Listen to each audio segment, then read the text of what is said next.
So if you could just tell us, who is Chisha? Where were you born? I was born down the road at UTH back in 1970. Okay. Yeah. So tell us a bit about your background, schools you went to, and so forth. As I said, I was born 1970, and my first school that I went to was actually Rhodes Park School. I was in nursery there, and my parents had just bought the school, and at the time we didn't know, and they took us to the school, and I went through nursery there. Then we kind of got to understand that actually, no, it belonged to mom and dad. The school had just been bought from the white owners, so the population of the school at the time was a little bit mixed, black and white. And then Rhodes Park was only nursery then, so we went to ISL, International School of Lusaka. That's where I started grade 1. And I stayed there up to grade 10. Then we went to a school in the UK, and then I went to University of Nottingham, as you said. And then I came almost straight back. Oh, okay, awesome. I'm a product of Rhodes Park School. I don't know, are there other people who've been to Rhodes Park School in here? Siblings. Oh, awesome. So when you came back at 23, Chisha, at the time, I believe you were quite young. What was and much thinner. And I had more hair. It's gone. So what was running through your mind when you came on to take on such a huge responsibility of running a school? It's something I thought about a couple of years because we clocked 20, so back in 2013, I was looking back at the last 20 years and how my life had been. So before my parents had died, I was the firstborn, so from about the age of 13, 14, we started working with them. My parents also owned a bar and restaurant and takeaway in town, Central Arcade, so you start lifting crates, we start peeling potatoes, you start going to Twikatane to buy Hungarian sausage, all those little things, and over time instead of learning what's in the business, at a certain point my father would teach me about the stock sheet and say this is the opening stock, the sales, the closing stock, the breakages. You start measuring tots of alcohol, knowing what a pallet, going to Zambian breweries to go and get beer.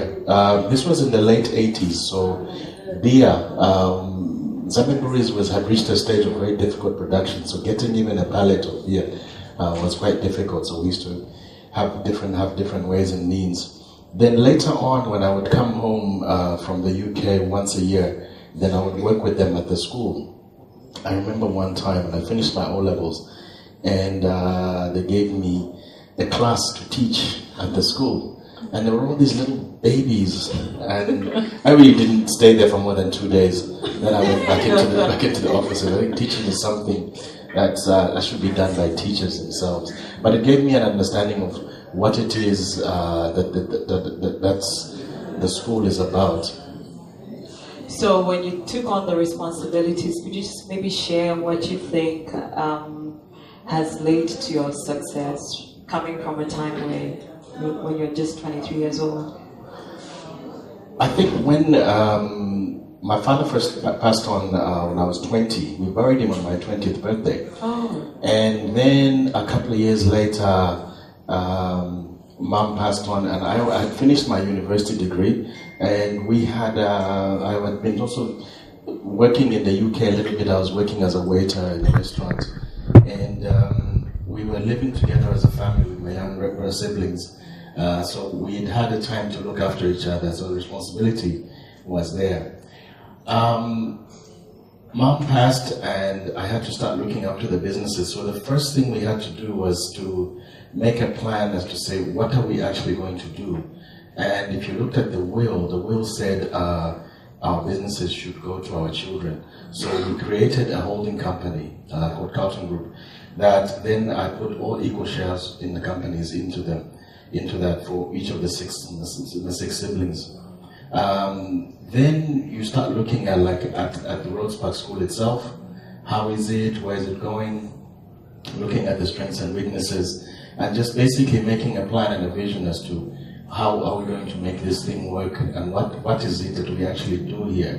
So it was fortunate because even by the time they passed, I had a good idea of what is a private school about. So it wasn't that hard. Did you have any challenging moments? Maybe you could share one and how you overcame it. I think looking back now, 20-something years later, you can't really remember the challenging moments. And I'm very much an optimist. So when I have a problem, I basically just look at it, break it down, say, okay, what's the worst that could happen? What's the best that I can do the best, and then I move on. I don't dwell on negatives. I remember there was one thing I'll never forget, actually, where it was a few months later, and I was summoned to a meeting by my uncles. And I went for this meeting. It was at one of my uncles' offices, and I found a bunch of my uncles there. So he said, so, are you going to make it? Whatever. I said, yes, I am. And I didn't, there was nothing else I could say, really, because I said, okay, I thought maybe are they trying to take what belongs to me and my brothers and sisters, but I didn't, talk about it or get on with it. I just left them, and over time they began to see that yes, we're okay. The house was fine. There was food. We didn't go wild. One of the interesting things about being a young bachelor in the 90s, some of you are old enough to remember the pandemic. There was a lot going on in Zambia. So I remember my aunties came and sat me down and said, Zambia. Yeah. And there's a lot that are going to be gunning for you, so you have to be very careful. And they named certain companies that I was never to touch any women from this company. And it's true, I never did. So, you've been involved in a number of startups. As time went on, you started Mondo Music and I think a few other ventures. What inspired you to venture into other businesses? One of the things about having passions is that when you work, you'd say Monday, 8 o'clock, you go to the office. At 17, 18, 19, you knock off. And then you still got the energy to do other things. So from the time I was still at school and during my time at university, I always used to be on radio. I wanted to be a radio presenter. I loved DJing. So I was with Radio Phoenix from the time it was at Society House. Left for a little while, then went back a little bit later. After a while, the challenge and the passion for doing the radio work started to die down, because basically, at the time we did that breakfast show, it was like the best that it could be. And then after a while, my kind of character says, okay, what's next? What are we going to do now? And then I started noticing that there wasn't any Zambian music. We'd get the latest CDs coming in from UK, from America, but there was nothing that was coming from our side. So I said, let's see how we could create our own Zambian music company. One of the problems that happened also at the time was that I used to watch those movies. You watch those movies where they make a hit record and it's #1. That's the fun part, and I wanted to do that. It's like, oh my God, that's going to be so interesting. And then you started hearing stories about the last record companies we'd had in Zambia, TU Records, Zambia Music Parlor, which had closed down around about the early to mid 90s. And I started understanding what happened to these companies, and said, okay, we're now going to do a new type of record industry. And we're going to, first of all, when you're starting a startup, the first thing to do is figure out what are the mechanics of the business you want to do. So let's say we have a bottle of water, and I want to create bottled water. I need to understand, how does this product get made? Where does it come from? How does it get made? How do we make it the best we can? And then how, most importantly, from a commercial point of view, how do you actually get it into the shops? Because if I'm thirsty and I can't see this, I'll go to a pompi and I'll drink water. So with the record company, the most important thing was figuring out what's going on. So I bought this book, I forgot what it's called now, I have it at home. And it literally explained how the music industry works.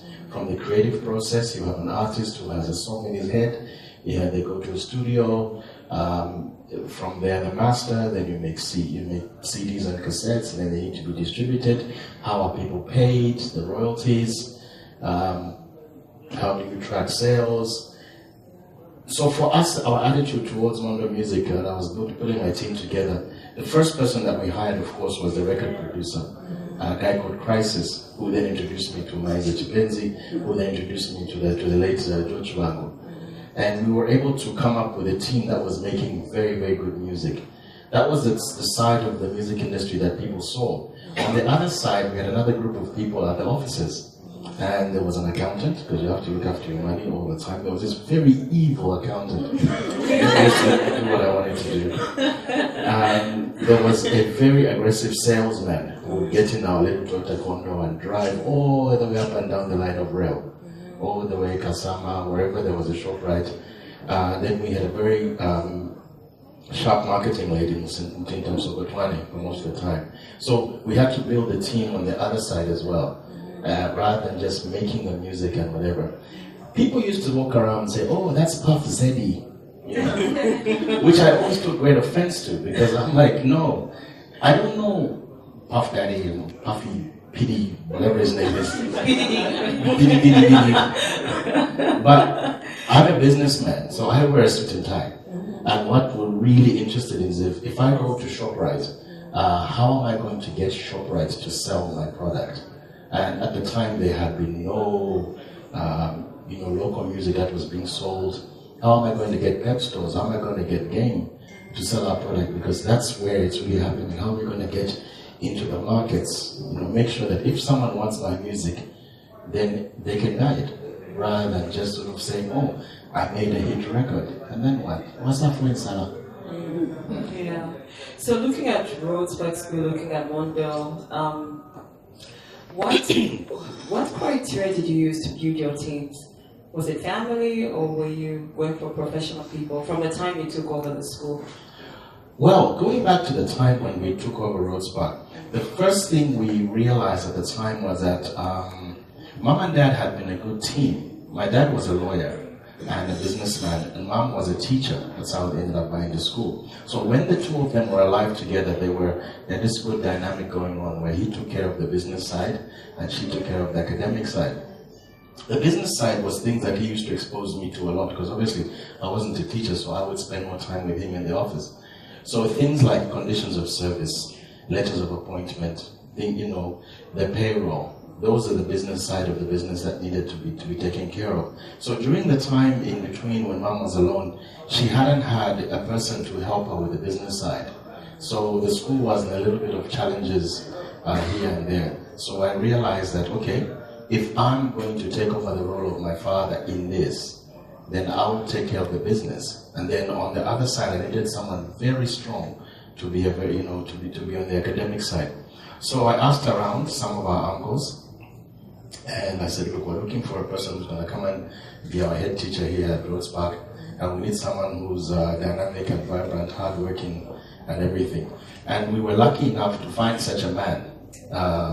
He came over, we started interviewing him around about October, November. He would come every couple of weekends from Azabuka, lay down the vision, this is what I want, this is the thing, take it to the school.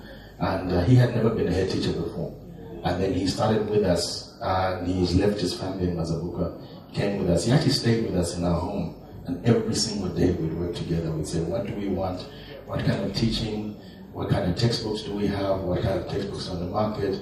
What do we want to do? What are the people who are going to be teaching doing? And we literally spent a lot of time together, just basically figuring out what we wanted. So when it came, as just the question was about us building the team, looking at, someone doesn't have to be related to you. You don't have to ever meet them before, but if they can do the job and you have shared visions and ability to work hard as much as possible, then it can work. We also had to build people on the other side, like the accounting now. Graduate in civil engineer, I'm a young guy, I really don't know a balance sheet from a profit and loss from a whatever. So I needed accounting people who were going to come in and be able to help us look after the money on the side, on the other side.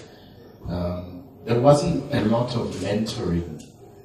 Mentoring is something that the young people in this audience and watching this, they're lucky they have now, but no, we didn't have a lot of mentoring. There was stuff that you had to do, like buy as many business books as possible, as many business magazines, literally read about how other people did it and read about things. And one of the things that happens in Zambia, in developing countries, is that you read stories mostly about, people from the Western world. So anything they want is there. Now, in Zambia, we do have a skills gap. We had it back in the 90s, and we still have it to a certain extent now.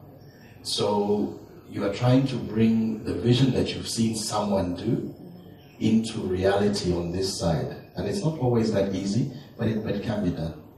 So with Rhodes Park, something I'm very curious to learn from you is the standards. You maintain such good standards. I think you actually you changed the game altogether. You've influenced how the school standards should be. How did you come up with those standards? And I think eventually you left Rhodes Park School and the standards are still there, and I think it's getting better and better. Oh, you're still there. So how do you maintain the standards, the school standards, to such, maybe I could safely say an international level? What happened with private schools is that if you look back at the history of education in Zambia, the first schools were created by the missionaries and by the government. So everybody had gone to either a mission school, a St. So-and-so, whatever, or a government school. And then in the 70s, 80s, private schooling came along. And the first private schools that we had early on were actually for the Mzungus, like International School of Lusaka.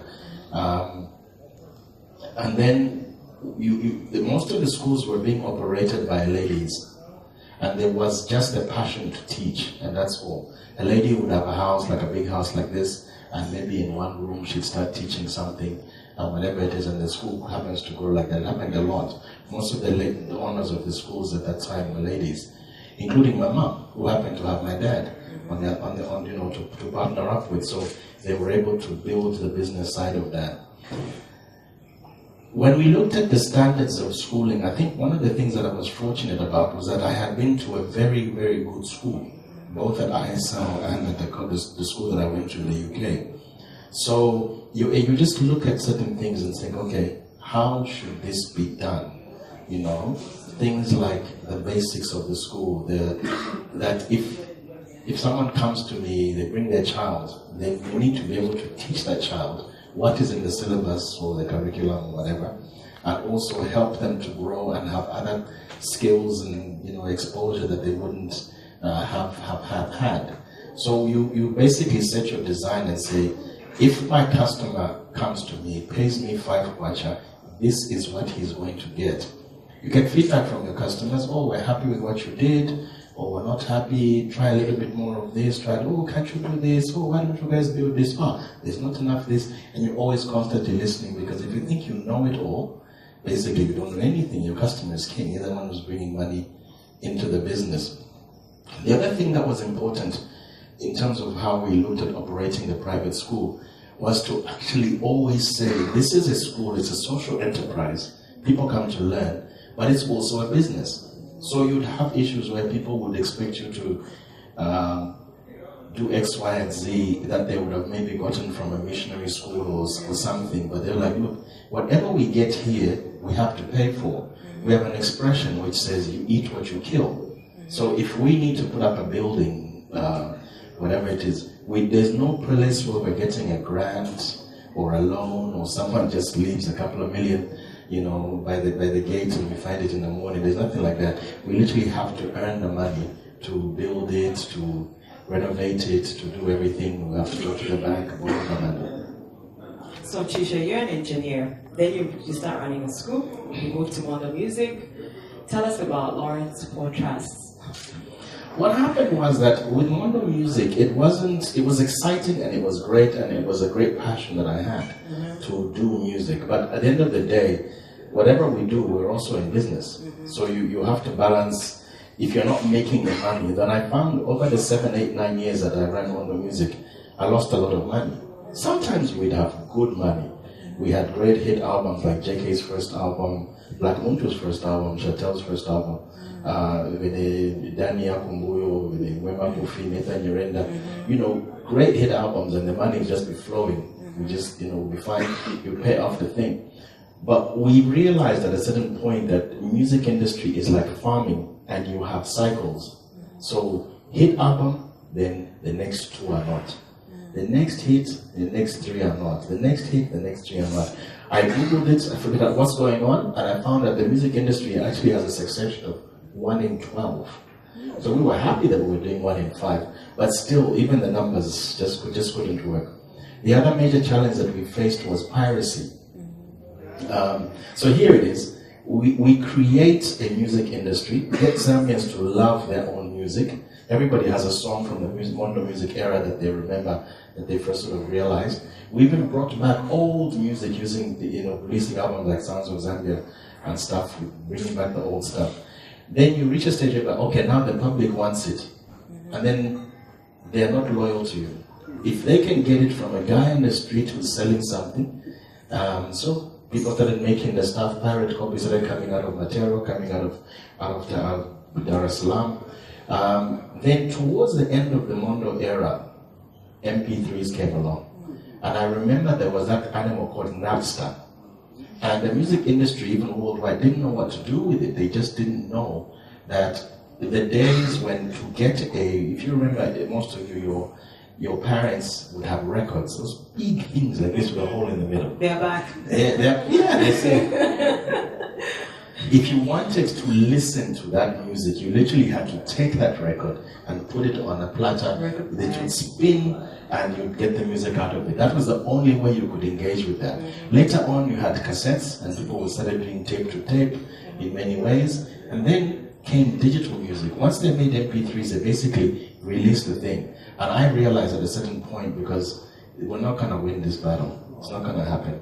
I was fortunate enough to go on a training course in America for intellectual property protection. And then we went all the way up to Hollywood, sat in Hollywood at Disney Studios, listened to the guys talking, and looked at the level of piracy that they had, and I said, this is not happening. And also, I was getting tired of it. There had been a rumor about me and Chatel. Zambians are PhDs, unfortunately. And that rumor reached all the way to my dead grandfather in Lundazi. Oh no! Yeah, I said, this is what I came from. I'm a Papzeri. I'm the business guy. So it's kind of like, people are taking it like, it's not something, something that I was very comfortable with, and I just said, okay, this is fine. I think we're time to move on. Yeah. So what happened then is my brother, Chola, came up with this idea with some friends for an investment club. And with that, he introduced us into investing into stocks and shares and government bonds and whatever. And I said, oh, this is good. And it filled the need in me that I had to say, okay, I need to do something else. So let's do this professionally. At the time also, there was a massive, global market stock boom. So everything was just like throw money at it and you buy any share and you make money. So everything was okay. So we were winding down Mondo Music on one hand, and at the same time started preparing the next thing. Remember, all this time I'm still working at Rhodes Park School. I'm still running the school, but you have these double things where you work Saturdays and Sundays and just get on with it. Rhodes Park, you could say, was my day job, and then the other things that I was doing were more like between Tembaku side. So we learned, was it 07, went for the training. There was a training offered by the Stockbrokers Investment Advisors course, and did all the training, found out what we needed to do the license, did all the research, how do the stock markets work, how do unit trusts work, and 08 we got our license and we started working. Very interesting story, and a lot of entrepreneurs and startups will learn from this. The way I had been making money before was really easy, relatively easy, in that if the service we're offering at the school was simply, you come, you bring us your child, we put him in grade 4, blue, 5, yellow, in nursery. You get paid, you pay your fees, you get paid. Then we moved into music, and you hear a song on the radio, You go to Sounds, you go to ShopRite, you buy it, I get paid. Now with the unit trust, that was a completely different market. And I realized then that I was an outsider coming into a new market. And for a lot of the entrepreneurs, you hear me on this one, is that having been educated in the UK, I didn't have local networks in that thing. Then I realized that I would go to some fund manager's office, pension fund manager, these guys are sitting on millions and billions of cash. And I say, guys, can you invest in our fund? And the guys are looking at me like, no. The guys are looking at me as, oh, this is the your teachers, they gave my child too much homework. So I'm like, okay. It's hard to rescue a meeting after that.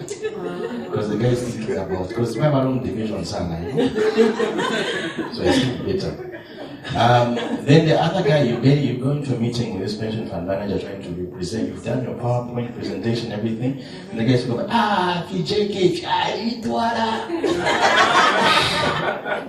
So you realize to say, okay, this is another thing that my personal brand as Chisha Folotiya has been taken into these two businesses that I've been working, that I've been involved in. Okay, it's going to take a lot longer than I thought. First year, second year. Funny enough, another lesson for entrepreneurs is that the time when I was starting Laurence Paul, we just happened to be selling our house, our family property in McKinney where we had grown up.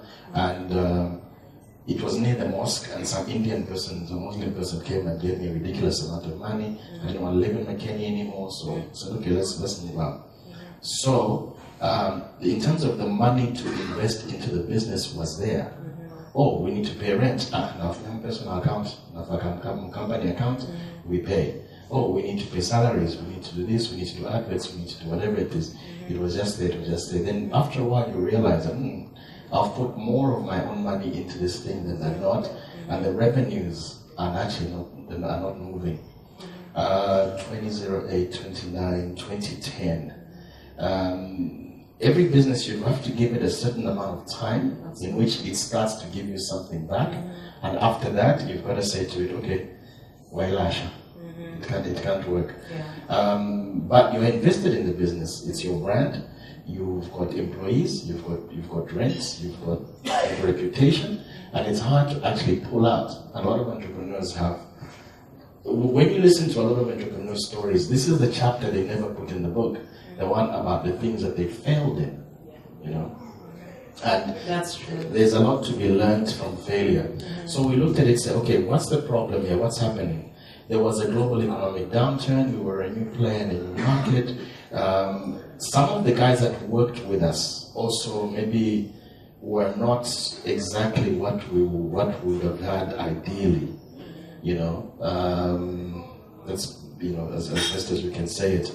Guys would come, they're more interested in the salary than in actually putting in the hard work that actually brought in the revenues. So it went on.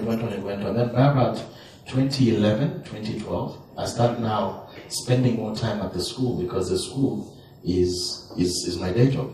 So if you think of my day job, I come from home and I go to the school, I have an office there, and I'm there from 8 up to about 11:30.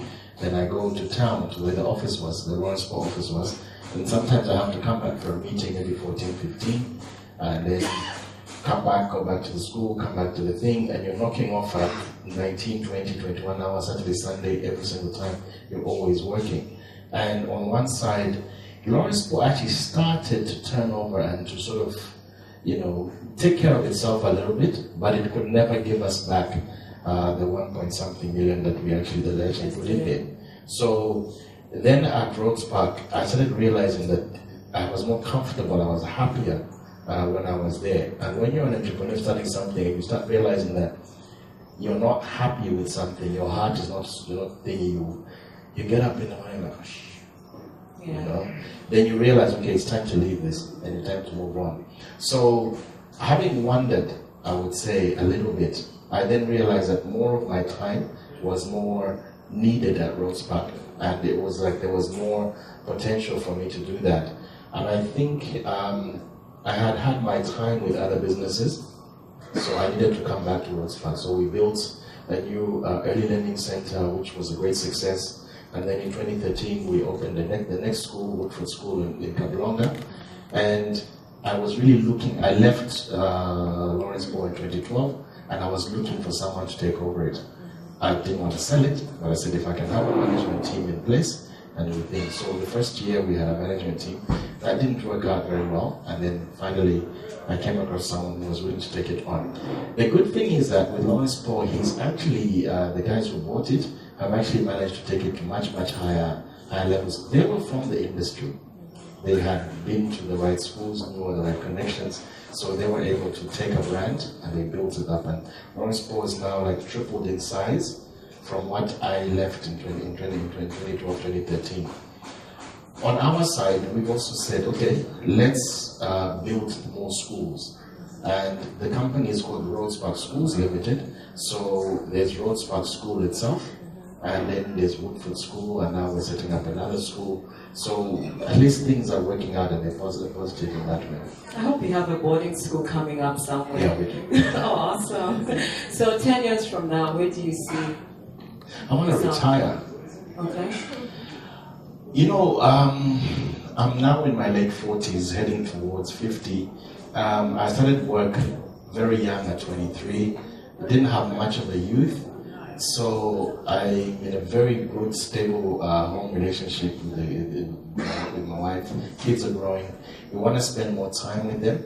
You want to be, able to travel, able to do other things, able to do some charity work, be a Boy Scout, climb a mountain, go cycling and stuff like that. I tend to, you want to be able to move on. I don't want to be doing this forever. Some people do, and I'm sure after a couple of years in Dubai, I'll come back and I'll start to collect Shamar management. Yeah, people. But for now, I'm targeting to say the next 15 years, you basically shouldn't be doing this. Part of the entrepreneurial story, again, is that if you're still there long after you shouldn't be there, like us and Venga, then you know Oh, I'm sorry. And I'm a Ghana. So, Chisha, you mentioned that sometimes you had to work Saturday and Sunday, obviously, with all these things you were doing. What are some of the sacrifices you had to make over your journey? It's funny you asked me that. So when I was very young, I had a child. And when I came back to Zambia, I was still at school. Then when I came back to Zambia, I started looking after that child as a single parent. And I was also working very hard at Rhodes Park and at the other businesses.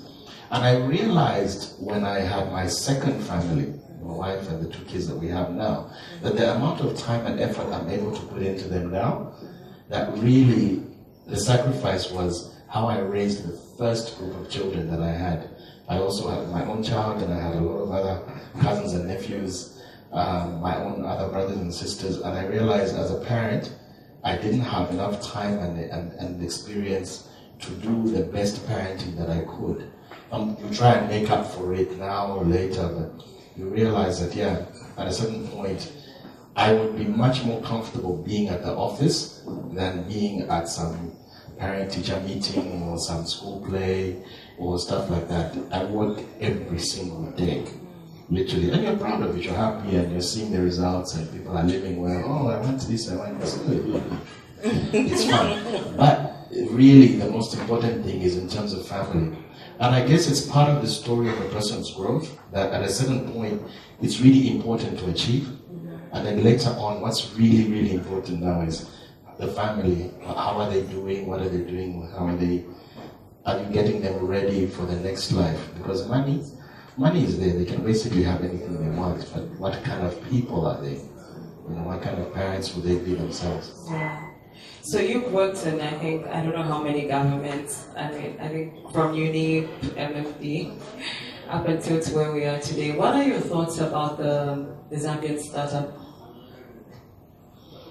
In terms of, I think one important issue we have in Zambia as a business is historical. When the whites came, they found us as hunter-gatherers, fishermen, whatever it is.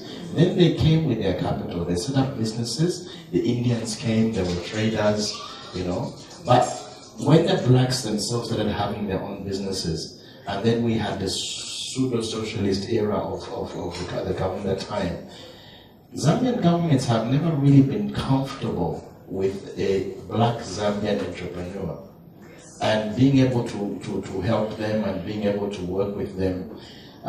So sometimes you find that government policies are a little bit hard on us, and then we also on our side as a business side, we haven't been able to engage fully and best with government.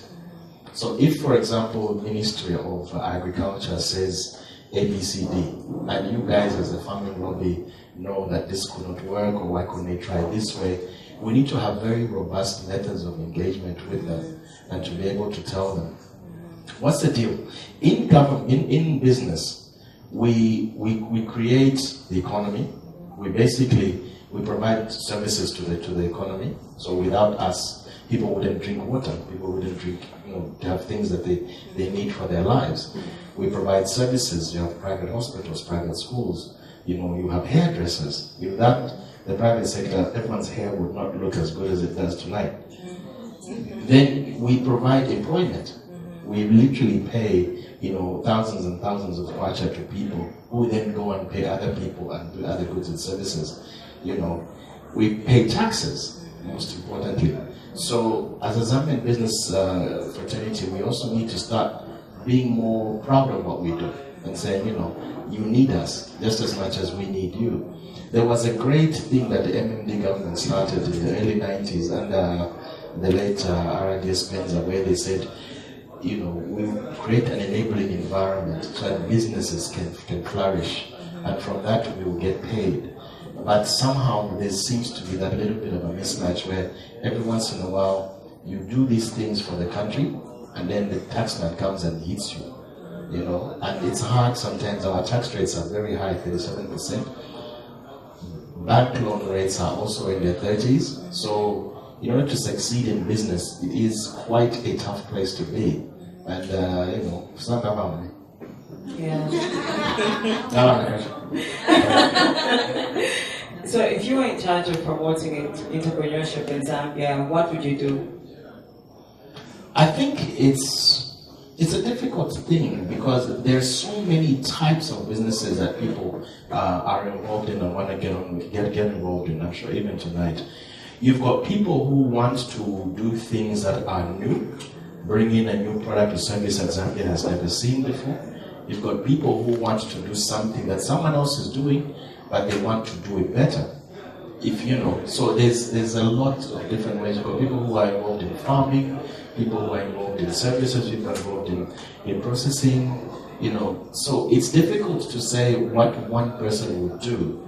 The most important issues about entrepreneurship is that people who have the belief and the drive and the ambition to say, I want to achieve X, Y, and Z. And basically going back to that enabling environment thing to say, okay, what would make it easier for a person to actually be able to succeed in this thing? So what are some of your proudest moments from the time you were 23 to date? Actually, the other day my daughter drew a very nice picture. No, in business sense, there's been a lot of good moments. When I was doing, for example, Tiende magazine, we produced our first magazine. It was beautiful color, and that took us a while. Things I've been involved in, like Miss Zambia, when we produced a very, very successful Miss Zambia pageant, and we were able to find a sponsor to give Miss Zambia a car. So Tukuza Temple was able to get a vehicle as the winner of Miss Zambia. We were able to make the Miss Zambia brand, as strong as possible.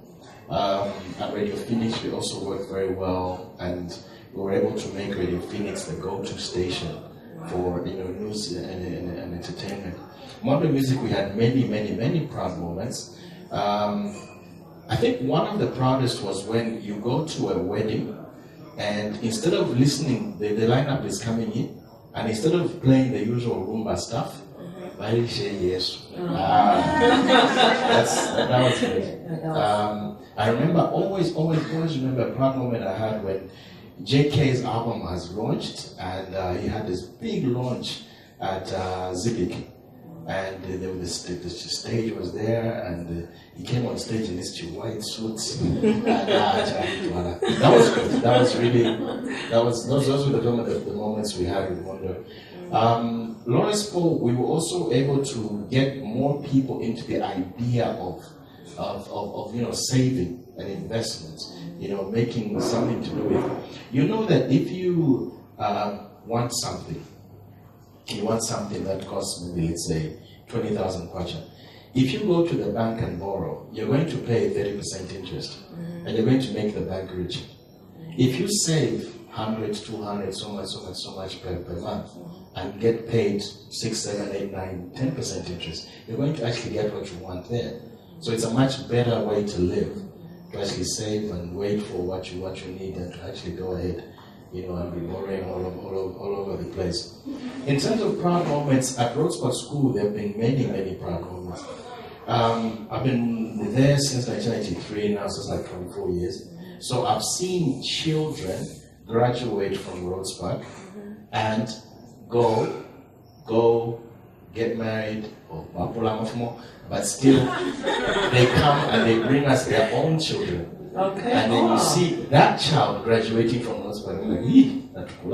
Yeah. So it's now we realize that Rhodes Park School is now 50 years old. Oh wow. Yeah, and we're looking at the next schools. When we created the next school at Woodford, it was the place where the former Lake Road was, and they had moved out, so we were asked to come and occupy the place, and we created a new brand. And people said, why didn't you do Rhodes Park School in Kablonga? And I was like, no, what we want, our vision is to create more schools. So Rhodes Park School is unique. It has its own brand, its own history and everything. And we wanted to create a new brand called Woodford. So the Woodford School Lusaka that we have is the first one, and we're hoping there's going to be Woodford School Kitwe, Woodford School Ndola. So if you're working, for example, you're working at one of the banks, and your children are at our school, and then the bank sends you to be whatever in Kitwe, the kids will just transfer together with you. Awesome. So we create a brand. There's a brand in South Africa called Crawford Schools, where they've also planted themselves in most of the Tumaapamanga areas, and they're able to offer a very uniform product and service across the whole of South Africa, Durban, Cape Town, Pretoria, Johannesburg. Is there a company that you admire here in Zambia? There are a lot of companies that we admire here in Zambia. Locally owned. Locally owned, yeah, very much. In fact, it's an interesting story.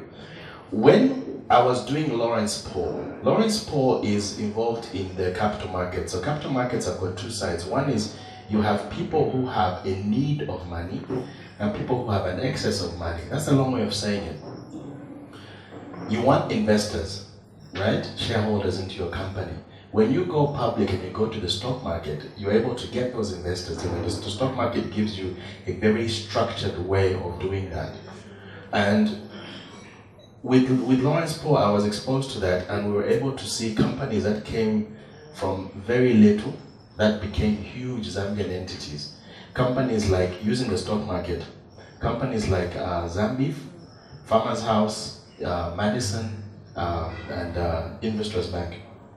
We Zambian-owned company, they started here in Zambia, using the capital markets, they're able to grow, and now they've become national, international brands. Nigerians today are eating Zambeef beef. That's something that we're very proud of. So that gave me the concept that, Rhodes Park Schools Limited, yes, it started with mom and dad. They're long gone. So as we move on, we need to be able to say, let's grow Rhodes Park to be as big as those guys in our own sector. So we created a company called EduCorp. It's a holding company that's owned by Rhodes Park, and it's going to be opened in the next couple of years to other shareholders, and we're going to list it on the stock market so that more people have ownership of it, and we get the capital that we need to think. And we want to be able to basically replicate what the guys did with Zambeef and Farmers House. Let me give you a little bit more insight into what happened with Mondo. What happened with Mondo is that we came from being the producing side of music. We literally used to take where there was no music and someone had an idea in their head, and we would create that into something, right? So that one didn't work for us. One day I'm sitting there and then someone comes and says, you know what, you should do jukeboxes. I was like, what's a jukebox? You know, it's a thing we used to see in movies, someone puts it, a record goes and plays, or whatever it is. So I researched it, went, visited a couple of places with him, he told me how it worked, and oh my goodness me, it worked. Okay. So Mondo Music, the last business that it actually earned any money, was actually moving from the producing side to actually making, operating jukeboxes around. Sorry. So you talk about your business, say, what I'm doing now is not working. The business model that we have is not working. But I've got the network and I've got the capital and I can still put it into another thing. So we changed from where we would make the music to where other people were making the music. The last album Mondo Music released was Lily Tembo's album 0506, a long time ago. But up to 2012, 2013, 2014, Mondo Music was still running on the jukeboxes. We had jukeboxes up as far as the Copper Belts, all the way down to Livingston. You know, people are in the back, they're drinking that beautiful plastic liquid in the plastic. They go, they put the 15 way in the thing. We get paid. Pay our tax, everybody gets paid. There was no royalties, there was no hassles. So it's important, if you're in a business that's facing certain challenges because of the economy or competition or whatever it is, to look at other ways to say, I can still stay in this business, but I can do something different. Okay, in the end, I closed it down, even the jukes, because I needed to build a house. Okay? People think Chisha Laurence is so rich, what is it? He's got plenty of money. No. There was money tied up in those assets, and we basically were selling them and going straight to Mikma and to Andy's to go and buy things, because I needed to build a house for my family. That was a decision that I made, you know. So in the end, that's how it is. And I was moving more towards the schools anyway, so I needed to be able to leave that, you know. So the jukeboxes played the Zambian music? All music. Okay. Literally, I mean, their jukes are still there, and a couple of people that we were connected to were part of the people. We empowered a few people by selling the jukes to them, and there's still other people that I involved Still with. music. Yeah, still there, and they're still there. But what I'm saying is that we're still in the music business, That you but we re-strategized. came from the production side to the consumption side. So wherever people were judiciary, that's where they were still making money from them. How to translate maybe what you know from a Western environment, maybe from a South African environment or any other place, and bring it down home to local. And sometimes you feel that it's difficult to make that sort of transition and make it work. When we first took over Rhodes Park, the first thing we had to do was to respect the client. One of the challenges that sometimes people have when they live abroad is that we look down on Zambia.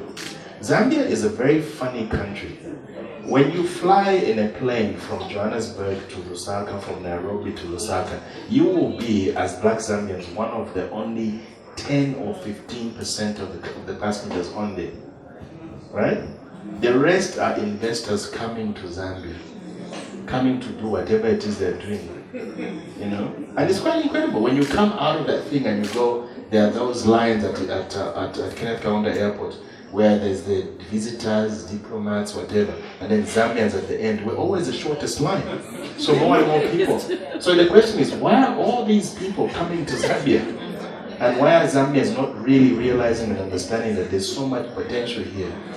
The Chinese person comes here, I was in China a couple of weeks ago, and Nibambi, those people are many. And one of the things that's strongest for us is in terms of the space and the land that we have. 30 minutes drive out of Lusaka, you have acres and acres of farmland available. So one of the issues is not appreciating Zambia and its potential, literally not respecting the Zambian consumer. Sometimes people who bring us products and services from abroad will do it in such a way that it's like, what I did in Johannesburg, I should also do here. And that doesn't work all the time. Zambians have a certain way they like things, a certain type of character of people. I'm very proud of our Zambians. So a direct example of that was when we said, let's do Zambian music. Now, there was a lot of backlash from people. No, they're making R&B, wati, you know, whatever. Now, the thing is, I grew up in the hip-hop era. I mean, I ran DMC, I ran Salt and Pepper, you know, I ran Brian McKnight, I ran Ara Kelly. Boys to Men. They both, we had Boys to Men, more fun to say Ara Kelly. So when I'm making music or when I'm having the guys making music, that's the music that I understand. And that's the music that you understand, should be in your age group. Yes. So we had to respect you and give you what you want. And if you remember where modern music started from, the stuff was a little bit Western. And then we'd sing a few words and verses in a local language. So if you look at a song like Chantel's Niswalele, you know, proper R&B, Meltdowns, Nawale, Joe and Mainza, you know, proper R&B. It was literally just R&B with the local thing. And then it took us a couple of years to develop a different sound, our own sound, that people now sort of started like feeling a lot more. And now you reach a stage like where we are today. I'm still very proud of the Zambian music industry that we have today, because the guys have taken it in their own way. You can hear a song and say, you know? Yeah. So the answer to the question that was posed is, if you respect the local thing and say, the Zambian consumer has got the money, the intelligence, the passion for what I'm going to give them, and let me find out, what does he actually want? You've seen architects come to Zambia and want to develop the type of thing that worked well in Cape Town or in outside of Dubai, whatever it is. It doesn't work here. People don't want it. So you have to find out, what is it that people want. So my approach to music was as a business. You know, as much as I liked making music and listening to music and playing music, it had to pay the bills. So the most important thing in our day was to get a song from someone's head into a stand on a shelf in ShopRite or in Pep, so that that person would then buy that music, engage with our brand, and actually give us something back which we're going to pay. The time we left the music industry was a time when the records and CDs, I mean, I'm sure nobody in this room has bought a CD for a couple of years. It just doesn't happen anymore, you know. But unless outside Zambia. Outside, yeah. But it's something that you still have new music. So you still have new music that you didn't have 5 years ago. Where did you get that music? Most of the people downloaded the music or they received it as a WhatsApp. So the future is in the delivery system. Yesterday, my friend WhatsApped me and he says, "Oh, have you heard this new album by James Sakala?" And I said, "No, I saw him on Zambezi Magic something, very nice video. I haven't heard it." He goes, "No, it's the one, get it." So I said, "Okay, Ilikuisa." He goes, "Oh, let me find it for you." Then we sat back and forth on WhatsApp. And he's now hunting around to find this CD. And is it at Sounds? No, it's not at Sounds. Blah, blah, blah, blah, blah, blah, blah. And then we gave up. We thought it wasn't available. And I said, "Oh, just inbox it to me, then there's nothing I can do. He wants me to hear it, I'm going to hear it." So I said, "I would prefer to pay." And then later on, he sends me this picture saying it's on iTunes. And I was so proud to say, yeah, our Zambian music is now on iTunes. We now have Visa cards that are able to pay for our music there. So literally, we're okay, you know? So your music, as it stays in the industry, you're going to be able to digitally deliver it to people wherever they are in their homes, whatever it is, streaming on Spotify or all the streaming services. The system's going to be there as long as it is. The days of records are gone, and the people have to start thinking, okay, it's not about an album. It's now about how do I get people to buy $1, $2, whatever it is, bano to bano. Yeah. But I'm not going back to music. In terms of the business, I said earlier that when we took over Rhodes Park, first of all, I set up a company, a holding company called Carlton Group, that they all own a share of Rhodes Park in. The main thing about a business is that even if you own a company, you don't actually have to work there. So my siblings who are all here today, most of them are here, were involved in their own careers, in law, in business, in other things. So Rhodes Park was able to give them a platform. First of all, it gave them a house and a home.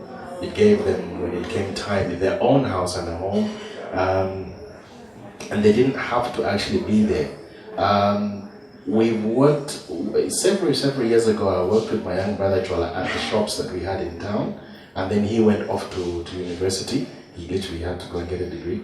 And he came back and he did some other things with us at the farm in McKinney. So we've kind of had a very loose relationship with it. But in terms of day-to-day, it's basically been me. And that has actually been the key to the success. Because what we have at Rhodes Park is very clear lines of management and directorship. First of all, there's the employees. The employees know that there's the manager. The manager could be academic manager, like the head teacher or head of department, the chief accountant. Those guys are there. On top of that, there's the managing director, or the general manager, managing director. And they know that there's one person who's making the decisions and whose word is final. The managing director is accountable to the board of directors, who are made up of the family members. So directly and indirectly, they are involved, but not on a day-to-day. Sometimes when families take over, a generation takes over a business, there's not that clear line of leadership as to who is in charge. So you find that someone is, one of the brothers, let's say there are 4 brothers or sisters. One of them had an affair with the girl who is in accounts. The other one fires her, she goes back, no, but it's just drama. Yeah. And you just know that it's not gonna work, Some of them says, no, my church mate needs a job, so has got a daughter who's just finished accounts, so please put her in. Then you find that then you have too many people, you can't have discipline, you can't have control. So in essence, we became Muzungu, To use such a word, it's such a horrible thing to say. Yeah. But we had to just, it's not nice, no. But that's how it is. We literally had to say, let's have discipline, let's have order, The second part of the question? The values. I really don't know. Values is a very important and interesting word. A couple of years ago, I was doing a training course with some Swedish organization, and it was to do strategic management. And what they did is they took us into our values and says, what's important to you? Who are you? And as you do your strategic plan for your business, how do your values come into it? So, having come from a home where mom and dad didn't, openly fight, there was no, it was a good environment. It was like a happy home, and where they used to go to work a lot, and they taught us that this is work. When it came to homework, they taught us that you have to do well in class, you have to get on with it. A place where even at a young age of 14, my dad calls me, you'd be in the bedroom, and then I just said, hey, Daddy's calling you. Then he sits me down, sit here, then his wife is sitting next to him. Yeah. I said, now, you must wash your underwear. But they are maids. That's your very personal possession. Hey, this man. Things like that where he tells you about responsibility. Yes, you're doing well in school, you're number 1, 2, whatever it is, but you must be taking responsibility. You're the firstborn, and it kind of sunk in. It kind of gets there. I think my parents, when they were raising me especially, had a lot of energy and time. We used to be beaten a lot. And my mom had a favorite expression, Kasuo Wenya. And you'd have to go out into the guava trees and decide which one was it going to be. And sometimes, after you'd been gone for a time, she'd also say, okay, it's okay. And she had her favorite horse pipe that she used to keep, and we knew where it was. So the discipline was always there. Not saying you should beat your children, it helps. So the values were, during the Swedish course was very interesting, where you had to did a lot of exercises to look at identifying what was important to me personally in my personality. So things that came out were things like fairness. You know, it's important that I treat people fairly. What I have, others should also have as much as possible. Working hard, it's important that I work hard. Whatever it is I do, I'm not gonna get it just for nothing. Things like safety, it's important that there's some safety and there's some income. Because whatever you are, if you can't afford to eat, your mindset will change.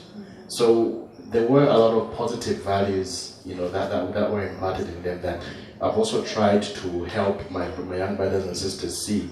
You realize over time that everybody's different.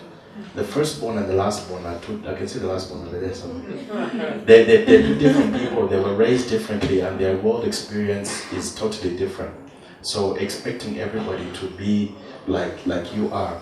One of the interesting things that's happened to a lot of my family, and we talk about it from time to time, is, and even my daughter, they all have a challenge with being Chisha Folotiya's brother, sister, or daughter. And because society takes me as some sort of super successful entrepreneur, businessman, whatever it is, and I'm like, no, I'm just me. I make my own mistakes, and I'm pushing, and everybody's got their own path to lead. A couple of years ago, one of my sisters decided she didn't like what she was doing, and she went to train in a different field in the media and arts. And I've been proud of her. In the last couple of years, she's published a book, she's doing a TV show, she's living out the life that she was able to do, she's now able to more comfortably at her own point. And we wish her well as she's going there. Woodford School Lusaka is a startup. We started that school with the first pupil in May 2013. So next month, it's literally clocking 4 years. And it was a startup in the sense that we had to write the business plan from scratch. Literally say, a private school is an enterprise where blah, blah, blah, blah, and do projections and do thingies, look at as Donald Rumsfeld would say, the known knowns, the known unknowns, the unknown unknowns. We had to renovate the place, we had to find the capital, which we got from the other company, yes, fortunately. We had to hire people, we had to do digital service. And the reason why Woodford School has been successful, is two reasons. One is we came from a background of being in that same business and knowing what we were doing. So for people who are in this room and watching, who are in an industry and they want to do something similar in that industry, that's the easiest way. So if you're an accountant and you want to set up your own accounting firm, that's easy, because you basically know already how that works and what's the story. We were lucky also that we were working off a strong brand. And it was always very interesting as to how much of the Rhodes Park School brand we were actually going to take on. Initially, the management was done from Rhodes Park. And we actually were worried that some of the parents would move children from Rhodes Park to Woodford, and it never happened. Only one parent actually ever did. So it was a startup, and it was exciting and new from that point of view, and I've been very proud of, if anything, that it's actually worked out to the point that Woodford is now going to pay for the next school. Advice for someone who's coming to it maybe from a different background, maybe without the family capital or whatever it is, it's really about knowing what it is you're doing. So doing a lot of research, finding out whatever industry you want to be in, how does it work, who's made it work before, and what it is you would bring to the table and how it is. Despite the fact that my family has been comfortable, we work very hard. Okay, most of us work very hard. You find that Saturdays we're working, Sunday we're working, something needs to be done, we're working, we're able to put into it. We're not the type of people that are going to say, oh, I need this to be done, let someone else do it, And sometimes people starting out businesses and other enterprises, They can't get something done because they need to pay someone to come and write a business plan or do a thing. Come on, guys. There's the internet. You know? There's so much that you need to put in what we call entrepreneurship, sweat equity. So if you're not able to sweat blood for your business as it's a toddler, then basically you're wasting your time. It's never gonna work. It's difficult to give a very generalized advice, but it's really literally about the person. If you doubt yourself, then it's not gonna work. It's like a relationship. You see a hot chick, a hot guy, they're in the praise team, every week they're looking like this, like that. That guy would be nice. How are you going to? You're just admiring him from afar. You literally go and need to start making friends. After a while, you present a manifesto here. You just have to have that strength and belief. It's actually gonna work. But one thing I do appreciate about your story, Chisha, is the fact that we do have people from the past who lost parents and they left businesses to them, and the businesses sort of died with the parents. I think this is something that is, it's something we can really recognize about Chisha and learn from him in terms of what are some of those attributes that made his business work. So Chisha, your last advice to startup companies? I've actually enjoyed this chat. I was quite anxious and nervous, as I always am when I'm speaking with groups of people. I think I like the energy that people have here. People are at different stages and phases in what they're planning to do. Some are doing what they want to do. Some haven't yet decided on what they want, like this couple with the school. It's all good. There's no magic thing, and you've heard a lot about my own, journeys and paths, and trying this, trying that, always keeping that safety net of Rhodes Park. I know that at the end of the day we won't sleep hungry.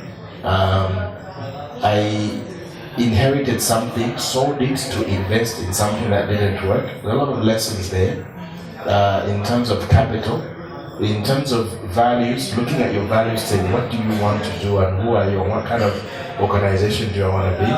We've talked about things like structuring of the company. When we set up a company, we set it up like it's a multinational already, so that we then don't start arguing and fighting later when the money comes in. In terms of your own personal ethics and how hard you're working. In terms of hours, there is no one who is successful who didn't work hard. You're talking about success in sports, people like the Serena Williams or I would have said Tiger Woods, but sadly, people like Lionel Messi or Alexis Sanchez, they work hard and they practice hard. So entrepreneurs are the future of Zambia. We're the captains of industry. The government needs us to provide its goods and services. It needs us to provide employment. It needs us to provide, to pay taxes. So we need to be encouraged and to encourage ourselves. I'm very grateful for what these guys are doing with the startup grind. I didn't quite understand it, and these words are very intimidating. Google. It's a verb. It's a verb. In fact, if you want to be inspired to say, what do I want my company to be? Make your company a verb. Like Google. Then you'll be something called Zoana. People say, oh, I don't that is Zoana. That's where you wanna be. So thank you very much, everybody. I really enjoyed. And if you just give me a couple minutes to have a cigarette, please. Thank you. Thank you so much for coming, Chisha.